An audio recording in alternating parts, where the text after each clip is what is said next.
चलो चाय अच्छे से पक गई, ऐसा करती हूँ चाय के साथ सादे पराठे बना लेती हूँ, या फिर एक बार सासू माँ और जेठानी जी से पूछ लेती हूँ। एक दिन पहले ही बेला शादी करके अपने ससुराल में आई थी। जैसे ही वह किचन से बाहर आती है तो वहाँ 2 बोरी में हरी मिर्च रखी थी। माँ जी देखिए, इस बार माँ ने 2 बोरी मिर्ची भिजवाई है, और मिर्च भी कितनी मोटी मोटी है। मैं तो सोच रही थी मंडी से मिर्च खरीद कर लाने की, भरवा अचार डालने के लिए। अच्छा है खर्चा बच गया। माँ जी मैं ये पूछने आई थी, आप लोग चाय के साथ पराठे खा लेंगे ना नाश्ते में?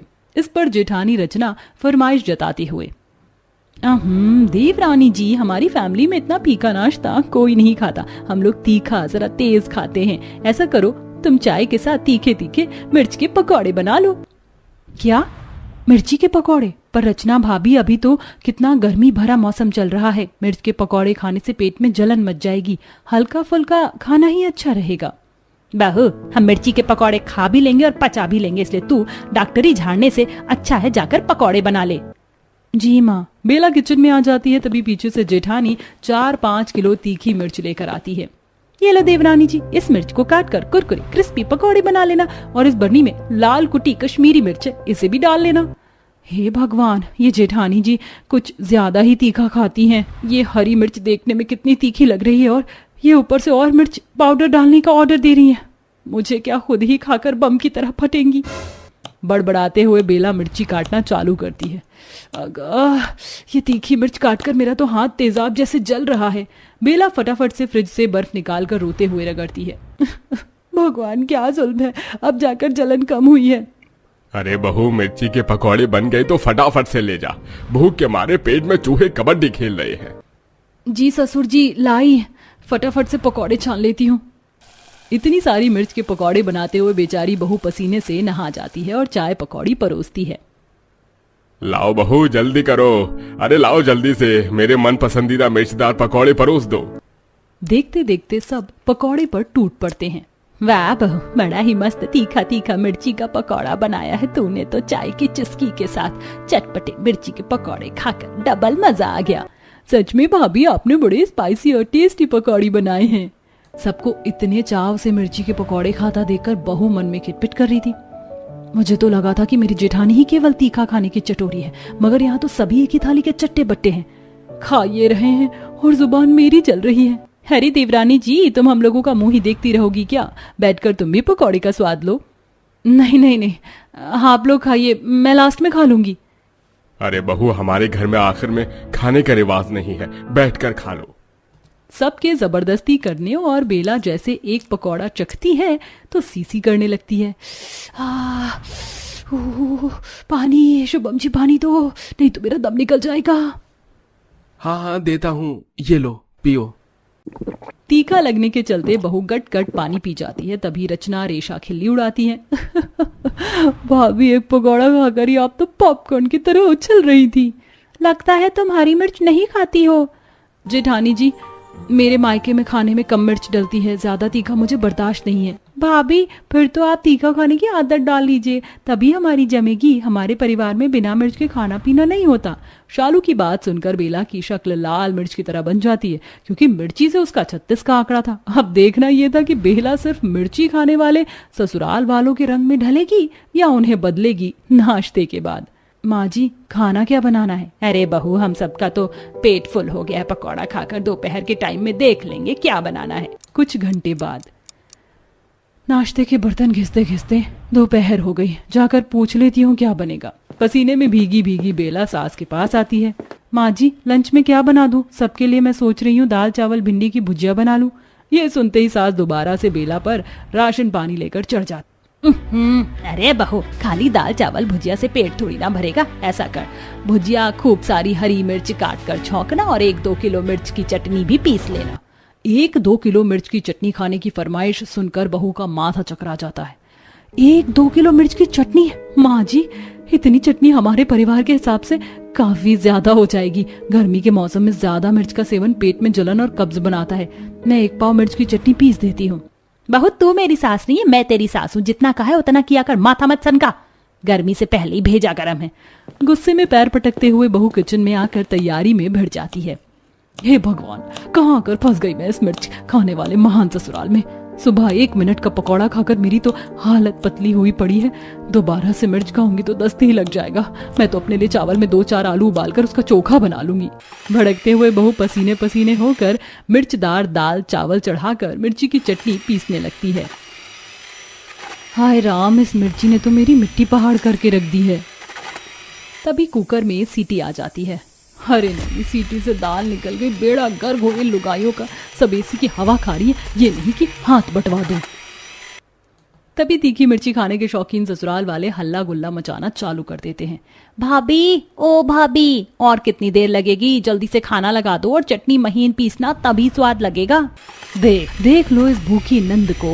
महारानी ऑर्डर झाड़ रही है जैसे होटल में ठूसने बैठी है, और मैं वेटर लग रही हूँ। इतनी मिर्ची में ये मिर्च वाला खाना बनाते बनाते हलवाई से बुरी हालत हो गई है मेरी तो। गुस्से में लाल पीली होकर बेला मिर्ची की चटनी पीसने लगती है। तभी छींटा उड़कर उसकी आंख में पड़ जाता है। माँ, मेरी आंख। बेचारी रोते हुए आंखों में ठंडे पानी के छींटे मारती है, मगर तब तक उसकी आंख लाल पड़ जाती है। इस मिर्च की माँ की आंख, मेरी तो जान निकल गई थी। अरे बेला, कहाँ रह गई? सिंपल सी दाल चावल चटनी भुजिया बनाने में इतना टाइम थोड़े लगता है। ऐसे भी कौन सी बीरबल की खिचड़ी पका रही हो?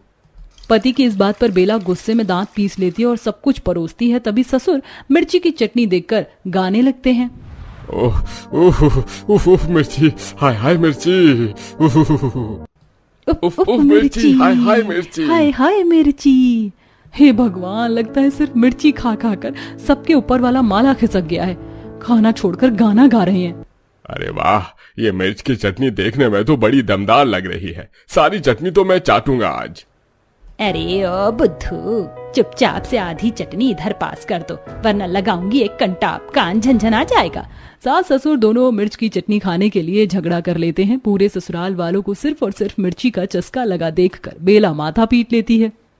भाई वाह, क्या बढ़िया दमदार मिर्च की चटनी बनी थी। इसीलिए तो मिर्च की चटनी का मुकाबला धनिया पुदीने की चटनी से तो बिल्कुल भी नहीं है। हे भगवान, इंसान है कि राक्षस? देखना जरा, इतनी जहर भरी मिर्च की चटनी कैसे चाट कर खा रहे हैं। आंसू आ रहे हैं फिर भी। बहू, रात के खाने में मिर्ची की सालन वाली सब्जी और मिर्च वाली रोटी बनाना। ये सुनते ही बहू का गुस्सा 7वें आसमान पर पहुंच जाता है। भैंस की आंख, अब ये क्या भसूड़ी है? हरी मिर्च की सब्जी तक तो सही था, लेकिन ये मिर्च की रोटी कौन खाता है? कैसे नमूने ससुराल वाले मिले हैं? सबके खाने के बाद बड़ी मुश्किल से 1-2 चम्मच मिर्च वाले दाल चावल और चटनी वो खाती है। इतने में बेचारी के कान से धुआं निकल जाता है। रात को वह मिर्च की सालन वाली सब्जी बनाती है। इसी तरह सिर्फ मिर्ची खाने के शौकीन ससुराल में बेला घुन की तरह पिस रही थी। फिर एक दिन कड़ी धूप में मिर्ची का अचार डालते हुए, हे भगवान, इस मिर्ची खाने वाले ससुराल में मैं तो हरी सब्जी खाने के लिए तरस कर रह गई हूँ। कितने दिन हो गए मुझे भरपेट खाना खाए। दिन रात मिर्चदार खाने के सेवन से ससुराल वालों को दस्त लग जाते हैं, जिससे सुबह होते ही बाथरूम के बाहर लाइन लग जाती है। तभी ससुर पेट पकड़े बाथरूम में खटखटाते हुए, हाय रे, मर गया रे। ओह, अरे वाह सुमित्रा जी, ओह भगवान करे। अरे फटाफट से दरवाजा खोलो, वरना मेरा रायता यहीं फैल जाएगा। जोर की आई है।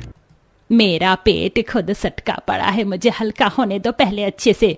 तभी दोनों ननद भी आ जाती हैं। आई मम्मी, मेरे पेट में बहुत तेज मरोड़ का दर्द उठ रहा है। भाभी, एक गिलास इनो दे दो। अभी बनाती हूँ। जानबूझकर बेला इनो के अंदर पिसी हुई मिर्च भरकर डाल देती है, जिसको पीकर रेशा भुट्टे की तरह उछल पड़ती है। हाय माँ, अरे भाभी, आपका दिमाग खराब हो गया क्या? इनो में मिर्च कौन मिलाता है? रेशा, तुम्हें ही तो तीखा पसंद है, तो मैंने टेस्ट के लिए मिला दिया था। मैं आप सब लोगों को बार बार मिर्ची वाला खाना खाने के लिए परहेज करने को कह रही थी। मैं तो पागल थी ना, अब भुगतना पड़ रहा है ना सेहत से। आखिर में बेला डॉक्टर को बुलाती है, जो सबको मिर्ची वाला खाना खाने से मना करते हैं और ठंडा शरबत, हरी साग सब्जी और हल्का फुल्का खाना खाने की हिदायत देकर जाते हैं। जिसके बाद से सिर्फ मिर्ची खाने वाले चटोरे ससुराल वालों को सबक मिल जाता है और अब वह कम मिर्च का खाना खाने लगते हैं। मुझे तो बस इंतजार है कि तुम कब अपने हाथ से खाना बनाकर मुझे खिलाओगी। हाँ हाँ, क्यों नहीं। बस जब तक शादी नहीं हुई है तभी तक। उसके बाद तो तुम्हें मेरी पसंद का खाना ही खाना है। कुछ दिन बाद अर्पिता और कौशल की एक दूसरे से शादी हो जाती है। आओ बहू रानी, घर के अंदर आओ। अगले दिन सुबह अर्पिता अपनी पहली रसोई का खाना बनाने के लिए रसोई में आती है। आज मेरी पहली रसोई की रस्म है और मैंने कौशल से वादा किया था कि उन्हें अपने मनपसंद का खाना बनाकर खिलाऊंगी। एक काम करती हूँ, मटर पनीर, शाही पनीर, पालक पनीर, रायता, पूरी, पुलाव, मूंग दाल का हलवा, गुलाब जामुन सब बना लेती हूँ। अर्पिता खुशी खुशी खाना बना रही होती है, तभी वहाँ पर कामिनी आती है। ये सब क्या बना लिया देवरानी जी? बनाने से पहले आप एक बार मुझसे पूछती तो। खैर छोड़ो, इन सबको डस्टबिन में डाल दो और अभी एक काम करो, आलू गोभी की सब्जी, रोटियां और मीठे में सूजी का हलवा, बस ठीक है, इतना बना लो। कामिनी के जाने के बाद ये सब क्या है? पहली रसोई की रस्म मेरी है और खाना मैं अपनी जेठानी की पसंद का बना रही हूँ। इतनी मेहनत से सब कुछ तैयार किया था और जेठानी जी ने पल भर में सब कुछ डस्टबिन में फेंकवा दिया। अब अर्पिता अपने पहले रसोई के खाने में अपनी जेठानी के पसंद का खाना सबको सर्व करती है। ये क्या बहू, खाना तो बहुत सिंपल सा बना लिया तूने। मुझे तो लगा था कि कुछ तड़कता भड़कता बनाएगी।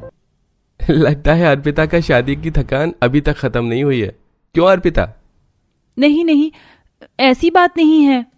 अब रात को अर्पिता खाना बनाते हुए खुद से कहती है, सुबह इतनी मेहनत से मैंने इतने सारे पकवान बनाए थे और जेठानी जी ने मेरा सारा खाना डस्टबिन में डलवा दिया। खाने के मामले में जेठानी जी की पसंद बहुत फीकी है। एक काम करती हूँ, सिंपल सी दाल रोटी बना देती हूँ। अब अर्पिता एक तरफ दाल और दूसरी तरफ रोटियां बेल रही होती है कि तभी वहां पर कामिनी आती है। ये क्या कर रही हो तुम? तुम्हारी कोई ट्रेन छूट रही है या तुम्हें कहीं जाना है? कि किस बात की जल्दी मचा रही हो तुम? क्या हुआ जेठानी जी, आप अचानक से मुझ पर इतना गुस्सा क्यों कर रही हैं? ऐसा क्या कर दिया मैंने? क्या कर दिया पूछती हो? हर एक किससे पूछ कर तुम ये दाल रोटी बना रही हो? जेठानी जी, सुबह आपने ही तो मुझसे सिंपल सा खाना बनवाया था। मुझे लगा कि आपको सिंपल खाना पसंद है, इसलिए मैंने ये दाल रोटी बना दी। कोई जरूरत नहीं है। ये रोटियां तो फिर भी ठीक है, पर ये दाल अभी के अभी डस्टबिन में फेंको और रोटी के साथ 4 से 5 हरी सब्जियां बनाओ। कामिनी फिर से अपने मनपसंद के खाने का ऑर्डर देकर वहां से चली जाती है। मेरी जेठानी का कुछ ज्यादा ही हो रहा है। जब से आई हूँ सिर्फ इन्हीं की पसंद का खाना बना रही हूँ। अभी तक अपनी पसंद का कुछ नहीं खाया, ऊपर से ये चमका के भी मुझे ही चली गई। ऐसे थोड़ी ना होता है। कुछ देर बाद अर्पिता डाइनिंग टेबल पर जेठानी के पसंद का खाना बनाकर सर्व करती है। हाँ अर्पिता, आज तो सब्जी बहुत अच्छी बनाई है तुमने। बनाई ही कैसी नहीं, आखिर जेठानी की पसंद का खाना बना है तो अच्छा ही बनेगा ना। पसंद तेरी ही सही, पर बनाया तो मैंने है ना। जिस दिन बनाना छोड़ दिया ना, अपनी पसंद की नमक रोटी भी नहीं खा पाएगी बनाकर। अर्पिता अब अपनी जेठानी के पसंद का खाना बना बनाकर इरिटेट हो चुकी थी। उसका भी मन होता था कि वो अपनी पसंद से कुछ बनाए, खाए और अपने परिवार वालों को भी खिलाए, लेकिन कामिनी ऐसा होने ही नहीं दे रही थी। तभी एक रात, अर्पिता मुझे तुम्हारे हाथ के राजमा चावल खाने हैं, तुम वो बना दोगी क्या? हाँ कौशल जी, क्यों नहीं। राजमा भिगोकर अर्पिता सो जाती है। अगले दिन जब अर्पिता राजमा बनाना शुरू करती है, ये राजमा तुम किससे पूछकर बना रही हो? बिना पूछे कुछ भी बनाने की जरूरत नहीं है यहाँ, और वैसे भी इस घर में खाना सिर्फ तुम्हारी जेठानी यानी कि मेरी पसंद का ही बनता है। क्या इसका मतलब आप जानबूझकर मेरे खाने को नापसंद कर रही हो ताकि आपकी पसंद का खाना बन सके? लेकिन आज मैं भी अपनी पति के लिए ये राजमा बना कर रहूंगी। इतना टाइम नहीं है कि तुम सबकी पसंद का खाना बनाओ, इसलिए जो मैं बोल रही हूँ वही बनाओ, वही सब खाएंगे। और वैसे भी ये राजमा मुझे बिल्कुल पसंद नहीं है। अब अर्पिता भी गुस्से में तिलमिलाती हुई खाने को बना रही होती है।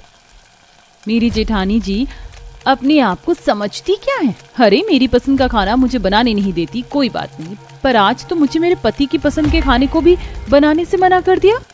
ऐसे ही कई दिन गुजरते हैं और कामिनी के पीहर से उसके माता पिता और उसकी बहन उससे मिलने उसके ससुराल पहुंचते हैं। अरे मम्मी पापा आप लोग, गुंजन तुम भी आई हो? आओ ना अंदर आओ, दोपहर भी हो गई, मैं फटाफट लंच लगवा देती हूँ। सभी लोग आकर सोफे पर बैठते हैं। सुषमा सबको चाय पानी देती है। बड़े दिनों बाद आए आप लोग, आप लोगों को देखकर बहुत खुशी हुई। वहीं दूसरी तरफ कामिनी अपनी देवरानी से कहती है, अर्पिता एक काम करो, आज खाने में मेरी पसंद का चिकन बिरयानी, वेज बिरयानी, रायता, छोले, दाल मखनी, मीठे में रसगुल्ला, ये सभी चीज बना लो। नीचे मेरे मायके से मेरे मम्मी पापा और मेरी सिस्टर आई हुई हैं। ठीक है जेठानी जी, ये तो बहुत ही खुशी की बात है, मैं बना देती हूँ आपकी पसंद का खाना। अर्पिता अपनी जेठानी के मायके वालों के लिए तरह तरह के पकवान बनाना शुरू करती है और पल भर में पकवान को डाइनिंग टेबल पर सर्व भी कर देती है। क्या बात है, खाना तो बहुत स्वादिष्ट बना है और ये सारा खाना तो मेरी बेटी के पसंद का है। क्या बात है अर्पिता, अपनी जेठानी के पसंद का खाना तो तुम बहुत अच्छा बना लेती हो। जी माँ जी शुक्रिया, और वैसे भी आप तो मेरी माँ के बराबर हैं और वो मेरी दीदी हैं, तो इतना तो कर ही सकती हूँ। अब कुछ देर बाद सुधा अपनी बेटी कामिनी से मिलकर उसका हालचाल लेकर अपने घर लौट जाती है। अर्पिता अब अपने ससुराल में उदास रहने लगी थी, क्योंकि न जाने कब से उसने अपनी पसंद का खाना ना तो बनाया था और ना ही खाया था। अर्पिता मन मार कर अपनी जेठानी की पसंद के खाने को बनाती है और सबको खिलाती थी। कुछ दिन बाद अर्पिता से मिलने अर्पिता की माँ देवकी आती है। माँ आप, मैं बता नहीं सकती, मुझे बहुत खुशी हो रही है आपको देखकर। अरे गेट पर ही खुशियां मनाओगी, अपनी माँ को घर के अंदर भी लेकर आओगी। हाँ हाँ माँ, अंदर आओ ना। देवकी आकर हॉल में बैठती है। अर्पिता अपनी माँ को चाय पानी देती है। देखते ही देखते रात हो जाती है और अर्पिता खुशी खुशी अपनी माँ के लिए अपनी पसंद का खाना बनाने के लिए रसोई में जाती है। एक काम करती हूँ, माँ के लिए ना पनीर कीमा, पनीर चाट, आलू गोभी, प्याज के पकौड़े, दाल मखनी, पूड़ियाँ, जीरा राइस बना लेती हूँ, माँ को बहुत पसंद आएगा। अर्पिता खुशी खुशी खाने की तैयारी कर रही होती है कि तभी वहाँ पर कामिनी आती है। बाप रे, इतना सारा खाना किससे पूछकर बनाया तुमने? तुम्हें 1000 बार बता चुकी हूँ ना कि इस घर में खाना मेरी पसंद का ही बनता है और इतना राशन पानी नहीं है जो तुम 36 पकवान बनाने में लग गई हो। चुपचाप से सिंपल दाल रोटी, आलू की भुजिया बना लो, बहुत है सबके लिए। नहीं प्लीज, आज मैं आपसे रिक्वेस्ट करती हूँ, आज आप ऐसा मत कीजिए, मुझे मेरी माँ के लिए उनकी पसंद का खाना बनाने दीजिए। मैं हमेशा आपकी पसंद का खाना बनाती हूँ बिना किसी ऑब्जेक्शन के, पर प्लीज आज नहीं।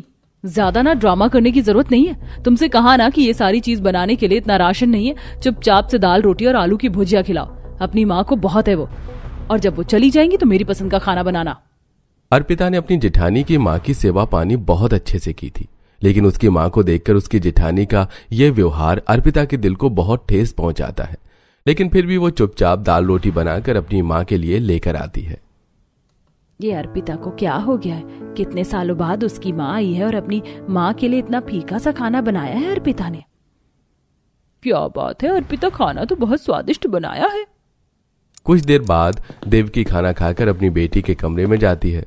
तभी देवकी अपनी बेटी की आंखों में आंसू देखकर कहती है, क्या हुआ अर्पिता, मेरी बच्ची तू रो क्यों रही है? माँ, मुझे बहुत बुरा लग रहा है, आप इतने टाइम बाद मेरे घर पर आई और मैंने आपको इतना बेकार खाना खिलाया, लेकिन मैं क्या करूं, मैं मजबूर हूँ। इस घर में सिर्फ और सिर्फ मेरी जेठानी की पसंद का ही खाना बनता है। मैं चाह कर भी अपनी पसंद का खाना यहाँ नहीं बना पाती हूँ।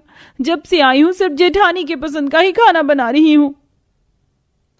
तो क्या हो गया? और अर्पिता बेटी, इसमें निराश होने वाली क्या बात? कामिनी तुम्हारी जेठानी है, तुमसे बड़ी है, तुम्हारी दीदी है, और ये तुम्हारा ससुराल है, तुम्हारा परिवार। अगर तुम उनकी पसंद से चीजें कर रही हो तो ये जरा भी गलत नहीं। मिल बांट के रहो बेटी।